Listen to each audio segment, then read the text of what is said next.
Welcome to Medicine Handy Point. Today we'll discuss the pulse steroid therapy in systemic lupus erythematosus, latest from Cmdt.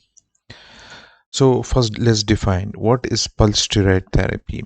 Actually it means administration of suprapharmacological dose, means very high dose in intermittent manner to achieve maximum pharmacological effect in short period of time and as a result minimum of side effect.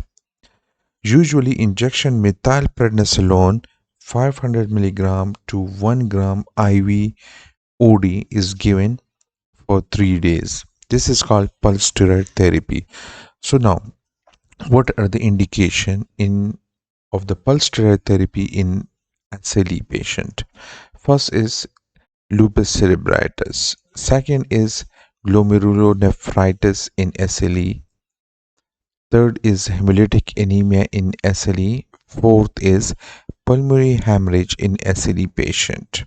So if these four indications are met, then we do pulse steroid therapy. If the patient is not responding to pulse steroid therapy, then we use a monoclonal antibody rituximab, which is anti-CD20, as a last resort. If the patient has symptoms which are worsening other than the above indication, then we use prednisone 40 mg or more, and then we taper it once the symptoms start to resolve to no more than 10 mg as a maintenance. I hope you like the video and please subscribe to the channel.